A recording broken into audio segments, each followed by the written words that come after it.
Ebya munnakibiina kya NUP Alex Waiswa mufumbiro biwanvuye oluvannyuma lw'okubeera nominated olwaleero ate si birungi bigenda mu maaso bambi ate ku side ye. David Lewis Lubongoya mulina ng'abeerako ne kyagamba Solomon Kampala ono bw'ati avuddeyo n'avumirira enguzi mu ggwanga lyattu Uganda kw'ossa n'omwami Charles Okidi eyavuddeyo n'abeera nga alumba omwana ow'obulenzi Solomon Kampala. Ngenda kugakuwa mu bujjuvu agonagassingako awo. Ku Essie News UG kwoli kansuubire nti muli bulungi mugyebaleko gyonna gye mukwasaganya eyo atannaba kubeera nga subscribinga ka notification bell okateekeko videos zino zibeere nga zijja gy'oli mu budde. Ow'obuwanguzi Ibrahim Somi Wadduwa enamba y'essimu ku screen yo aweeri mukubireko obulamu abeere nga abukuteerereza n'edduwa. Nkutandise ne munnakibiina kya NUP Alex Waiswa mufumbiro ono olunaku olw'olwaleero anominatingiddwa ku kifo ky'omubaka owa Nakawa Essie era nga mukyala we abaddeyo nnyo Honorable Balimwezo abaddeyo nnyo wabula ng'ate olunaku olw'olwaleero lwennyini omukulu ono Alex Waiswa abadde mu kkooti e Nakawa era ng'ono aguddwako emisango emipya. Ng'oggyeko guli gwe tubadde tumanyi ogw'okubeera nti bamuvunaana kw'ossa ne banne okubeera nga beenyigira mu dduyiro ow'ekinnamagye ate nga si baamagye. Kaakati bamuguddeko omusango omulala ogw'okukunga bannakibiina kya NUP okubeera ng'ate batta ab'ebyokwerinda gwe musango mupya ogumuguddwako ng'ate akyawera ennemba ne guli kati ate ne guno nagwo bagumugasseeko. Bannange omukulu Alex Waiswa asaana kusabirwa kubanga kati webituuse ate oba oliawo ensonga zikalubyemukko naye nga katulinde tulabe ate kiki ekinaddako. Bano bagenda kubeera nga bakomezebwawo mu kkooti ng'ennaku z'omwezi 29. Katulinde tulabe ate kiki ekinaddako naye nga mitawaana myereere wa musajja wattu bambi wabula nga anominatingiddwa ekyokubeera nti musibe tekimulemesezza kubeera nga anominatingibwa okubeera nga agenda kukwatira ekibiina kya NUP bendera ku kifo ky'omubaka owa Nakawa Essie newankubadde bino byonna weebiri musajja wattu mugumu nnyo wuno ate ne Honorable Balimwezo nga abakakasa. Video yino tweyongereyo.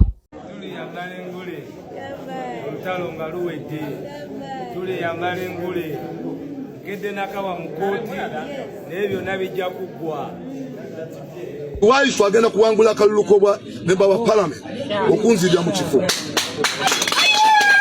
kisuubira nenkakasa nti agenda kubeera memba wa parliament ate agenda kubeera vibrant ennyo okulaba nti ekitundu kye akikolera wamu n'eggwanga lya kupazwa. Mwebale nnyo mwebalire ddala mwenna abantu abawagidde Waiswa mu kaseera kano akazibu mwebale kubeerawo naye. Nebaza Electoral Commission tibakoze fairness era Katonda bomukisa. Byebyo nno bambi musajja wattu byebiri ku side ezeyo.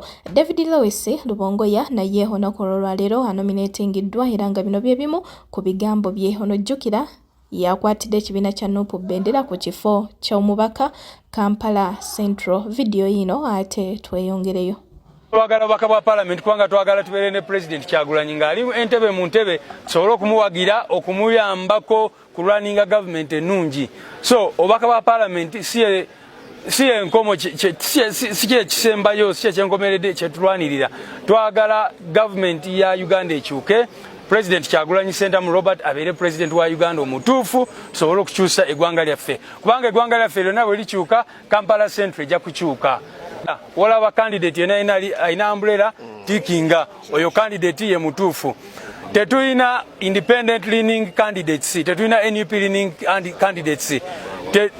Tuliba national unity platform symbol yaffe bagiyita umbrella. Walaba umbrella tikinga. N'okutwala guno omukisa okuyozayoza muganda waffe Comrade Alex Waiswa mufumbiro ali mukomera naye okulaba ng'olunaku olwaleero abadde nominated nga bwe tumanyi fenna ebyo byonna byemutuusaako n'okulaba nga lunaku olwaleero bamukukusiza actually bagezaako okumukukusa olunaku lwajjo akawungeezi okumutwala mu kkooti y'e Nakawa n'akuba enduulu mukomera n'abalemesa omutwala ne bamukukusa ne bamuleeta olunaku olwaleero ne bamuteekako omusango mulala gwa incitement to violence oba olaba nga balowooza nti kkooti eno ey'Ekanyanya bwe muwa bail bano babire n'omusango mulala gwe bamuvunaana ogwa incitement naye ekirungi nti olunaku olwaleero abadde nominated era kati wetwogerera candidate fena nga bana NUP tujja kukola kyonna ekyetaagisa okulaba nga tumunoonyeza akalulu tukampeininga n'okukola byonna beetaagisa okulaba nga awangula agenda akiikirira abantu kubanga eddoboozi lya waiswa mwena mulimanyi kyeritegeeza mu palamenti ya Uganda. Kampala Central nsonga nze nga nzogerako ezandeeta mu lwokano luno era n'okwagala okukulembera okukiikirira abantu baffe mu Kampala Central. Abantu baffe ba Kampala Central ebizibu byaffe fena tubimanyi. Okuviira ddala ku basuubuzi ku nsonga z'akasasiro ogendera ddala ku unfairness oba obutali bwenkanya mu kusoloza ebisale bya gavumenti byonna mu misolo n'ebirala byonna ebinyigiriza abantu baffe bye mumanyi obulungi bye tuze nga twogerako naye nga bwe ngambye palamenti tubeerayo okubeera eddoboozi ly'abantu bonna bannansi bonna bannayuganda weewaawo tutandikira mu Kampala Central naye tuba twagala kukoseeyo palamenti nga emu ku fronts ze tusobola okuyitiramu okulwanyisa obutali bwenkanya okulwanyisa obwanakyemalira n'ebirala byonna n'olwekyo bannakampala mbeesunze nnyo okubatuukako nga tunoonya obuwagizi naye era tubeebaza kubanga wonna wetuyise sofa obuwagizi bw'amaanyi gye buli kyetwetaaga okukola kwe kukuuma akalulu kaffe ne tulangirirwa era ne tutandika okukola kyetwetaaga okukola.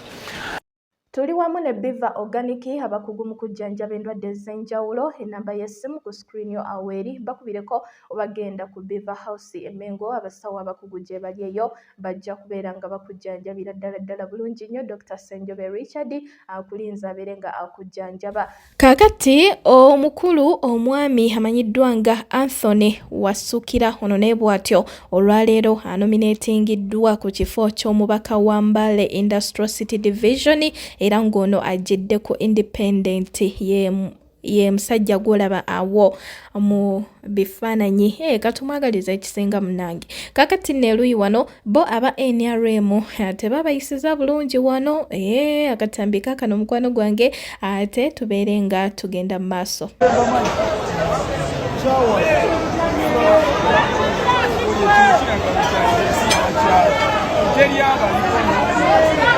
Nebane mubonye nawe kikaze ekikulu nemwina kyakulya waka amadengato bana bonyebonye ku myaka egyo emikulu gyoliko mutwalo otunuridde okuliridde. Olunaku lwaleero omwami His Excellency Bobi Wine ono bw'atyo abadde Hoima era nga abantu era nga bulijjo of course balina okubeerawo mu bitibwa bingi balina okubeerawo okwegamba bamwanize bamulaga omukwano bawulize biki byagamba Hoima obwetyo bwerabise abantu babadde bangi nnyo era nga wobalaba awo. Wabula nga ate mwana mulenzi Solomon Kampala ono ye yasazeewo struggle agiyingire awatali yadde okubeera nga oba oliawo addamu ko emabega. Ono yasazeewo abeere nga ayogera ku ebyo ebiri mu eggwanga Uganda. Wano ayogedde ku corruption ate kwosa nayogera ne ku byenjigiriza kwosa n'ebyobulamu mu ggwanga lyattu Uganda era asigala abagamba kimu nti NUP ye answer. Video yino ate tubeere nga tweyongerayo. Corruption. Uganda's biggest problem isn't the lack of money or natural wealth. It's corruption and mismanagement. Uganda suffers from weak governance, lack of accountability, centralized power, and a system that serves a small political elite instead of the people of Uganda. We're not a poor nation by resources. We are a rich country run very poorly. We have a wealth of natural treasures from tourism and forests to oil, minerals, and fertile land. In 2022, Uganda announced the discovery of 31 million tons of gold ore, worth an estimated $12 trillion. Yet ordinary Ugandans will never see that wealth improve their lives. Under Museveni's government, the systems of wealth are designed to benefit a few within close political circles. The truth is, in a corrupt system like this, even gold becomes more like a curse instead of a blessing. Because corruption has crippled our industries,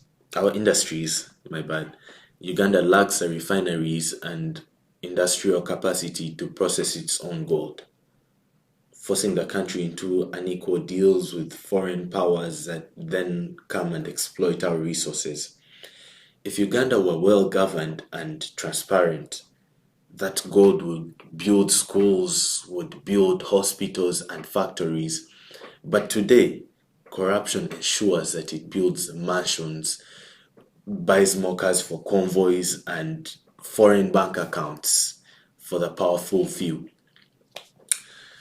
Some of the solutions that the National Unity Platform came up with were that it wants to fight corruption by making the government open and honest and accountable to the people. The plan is to make sure all public money is tracked and every project is transparent and tracked so that no one can steal without being caught. NUP says no leader should be above the law, and anyone found stealing government money should be punished, no matter their position. NUP wants to put more power in the hands of the citizens through open budgets and public information initiatives and community monitoring of local projects so that everyone can know what their government plans to do, all the way from local government to the office of the president of the country. NUP also plans to reduce unnecessary government spending and strengthen anti-corruption offices and make it easier for whistleblowers to report corruption safely instead of getting arrested by the people they work under. Now let's talk about education and healthcare. In Uganda, many children don't finish school because of high cost of education, poor facilities, and lack of teachers in schools, especially in the more rural areas. Schools often have overcrowded classrooms and little access to books, computers, or clean water.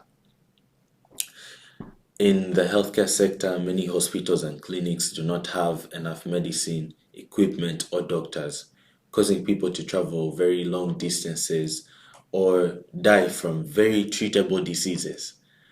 And mothers also die trying to give birth to their kids. Both these systems suffer from corruption and underfunding, leaving ordinary Ugandans without the quality services that they deserve and that they pay for through their taxes. The solutions for these are that the National Unity Platform plans to make education and healthcare free, fair, and accessible for all Ugandans. They want to improve teachers' pay, build more schools, and give students the tools they need to learn, including computers and vocational training for practical skills. For healthcare, NUP will equip hospitals and raise salaries for health workers and ensure every district has enough doctors and nurses. They also plan to set up community health centers so that people can get treatment close to home and reduce the number of mothers that are dying during childbirth. NUP's goal is to build a Uganda where every child can study and every single citizen can get medical care without struggling. Let's talk about the national debt and the inflation of the Uganda shilling. The problem is that Uganda's national debt has passed 96 trillion Ugandan shillings, which is around $25 billion as of 2024, according to the Ministry of Finance. This means nearly half of every shilling collected in taxes now goes toward paying back loans and interest instead of improving schools, hospitals, or infrastructure. The debt has grown almost 5 times higher in the last decade because of heavy borrowing, corruption, and poor management of public funds. At the same time, inflation has reached over 10% in 2023, pushing up the prices of food, transport, and fuel. 1 kilogram of sugar that once cost 3,000 Uganda shillings can now cost about more than 5,000 Uganda shillings, and many families can no longer afford basic needs. The combination of rising debt and high inflation has weakened Uganda's currency and has reduced the value of salaries and made life harder for millions of citizens. NUP's solutions are that they plan to bring financial discipline and honesty back to the Uganda government. They will limit new loans to only those that directly create jobs and grow local industries or improve critical services like health, education, and transport. All new borrowing will be approved openly in Parliament with clear reporting on how every shilling is spent. NUP also plans to cut unnecessary government expenses such as oversized convoys, foreign trips, and inflated contracts that waste billions every single year. To fight inflation, NUP will support local farmers and factories so that Uganda produces more of its own food and goods instead of importing every single thing. They will also stabilize the shilling by reducing the trade gap and reducing imports and increasing exports like coffee, gold, and manufactured products. With these changes, NUP's goal is to build a stable economy where money keeps its value and businesses can grow without fear, and where ordinary Ugandans can see real results from the taxes that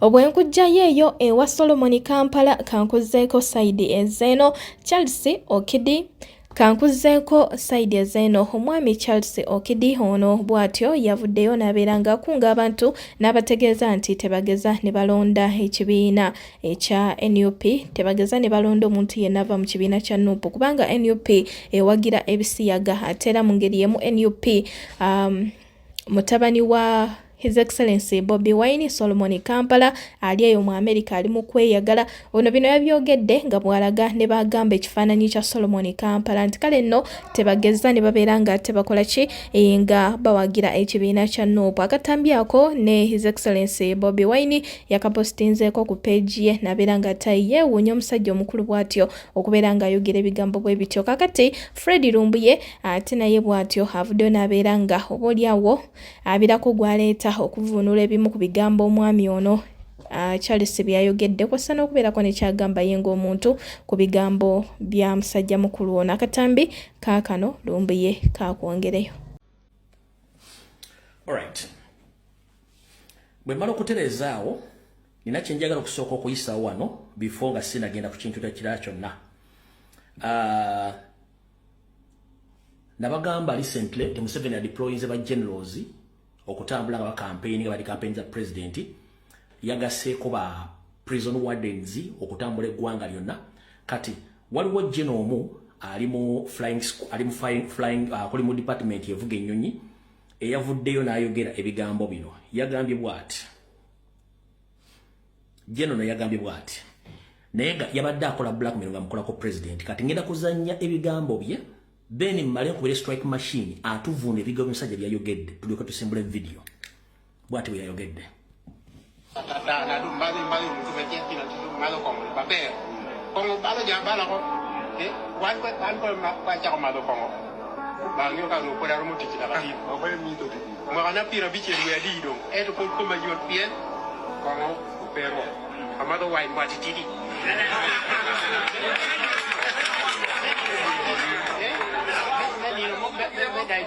Digestion with the bear. And the mero, eh? But what you were moving. You are new, but what you ayela pe uno baingia uno anda ko ni dia uno kani no mo kani kilwa ya ka bimban unti baita bimban so bimban ana kwa na bim primary school kan akato P7 na bimban so ana bi ro bim ya ai ko ka waka bim ya bim primary school kana kwa no kanya kada chi secondary school so ana koyo winyo luongo ni me ya ho to tikala monya ba chi do kan moro ni jo kene no ni jo kene nywa terwa tera ipori adi iponi no ni bedo kame ko de chale ni ba ni ma na Bobi wan Kampala he's enjoying outside eto bido ni no pe ko neno enjoy yelo wiji ka ni kwa ine njoo ni ko ni jomono ya mchoni kure uninge ba ni lebro ka ni lewe ni chuo na mite chuo ni na wane ngile mwae inge uli ngo homosexual is LGBT one by middle youth na mewani ba ngare gi no ko teach no emi gi chile me chulo ni emi chile eto ko ni mo ko ni anyim ko ki pamba ibo to ki pamba ka me gi mo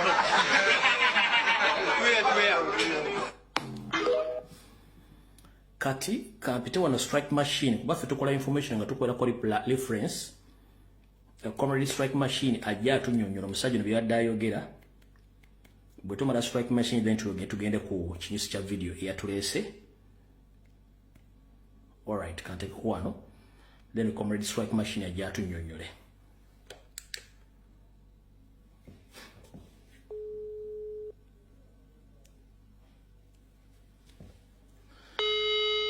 Simanyo bakwali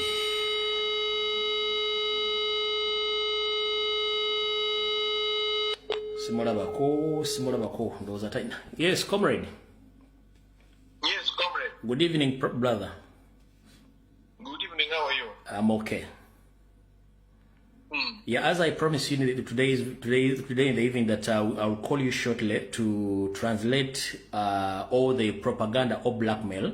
One Lieutenant General, which he was trying to blackmail the president and his family. Because now I'm going to I'll give you 6 minutes to translate the information so that all Ugandans they get to know what he was meaning and what he was doing towards the system of blackmailing the president. So you have the mic now, you can translate. Yeah, bro, before I go into that translation, I need to let you know that it is not only one general that is doing this. Yeah. This General Okiri, who was captured in Abim, is one of them. There is just another general called General Willie. He's called General Willie. He's from Kitgum. I think he's the ISO guy. He works with the ISO these days. He's in ISO. Then there is one general called Lieutenant General Chazotem Awan. That one is a serial land grabber in northern Uganda. He works with Isale. Most Isale's guy. He's also doing the same thing that General Willie did to General Kiri did today. Yes. But for them, they operate in different areas. Now, we are going to as a gundi. Mr. General Kiri, Malawi Mugundi, video guy, Avada Kuyogara. Printing photos.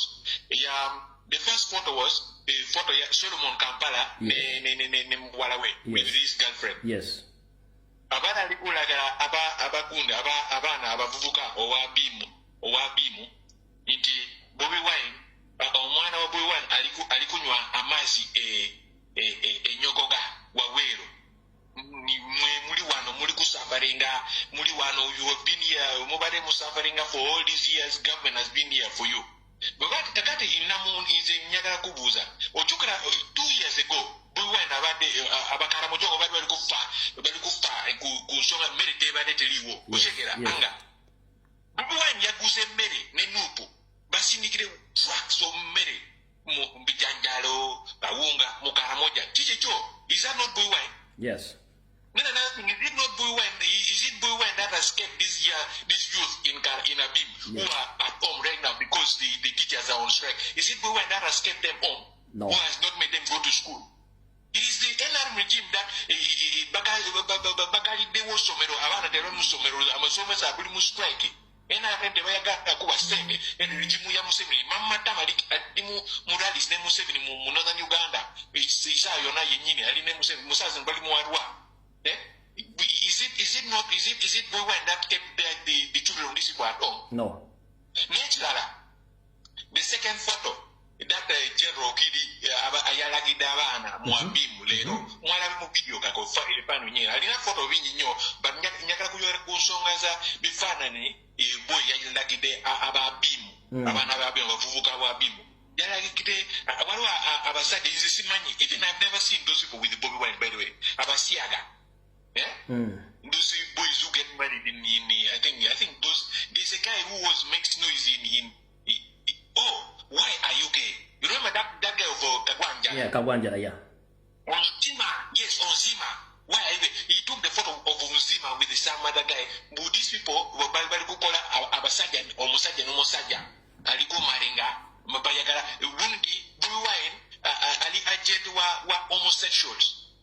Yafuna said from our sexual homosexuals wawero mulaya mulaya is it Europe is mulaya yeah mulaya reality that bali kusinikira bali mu wasede india akole he should move around and campaign. He's an agent of the homosexual the globally something like that is nyaka kubuza ojukra when like some few months ago Trump when he shut down you see.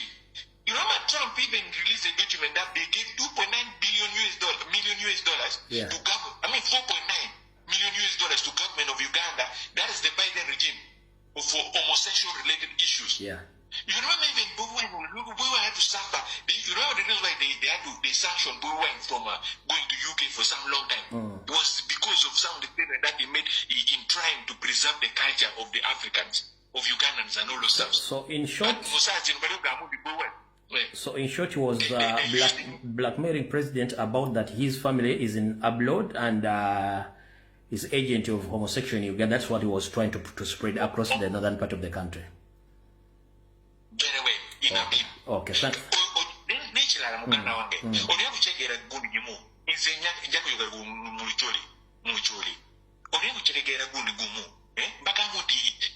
is not partisan. NRA police is not partisan. What are we little?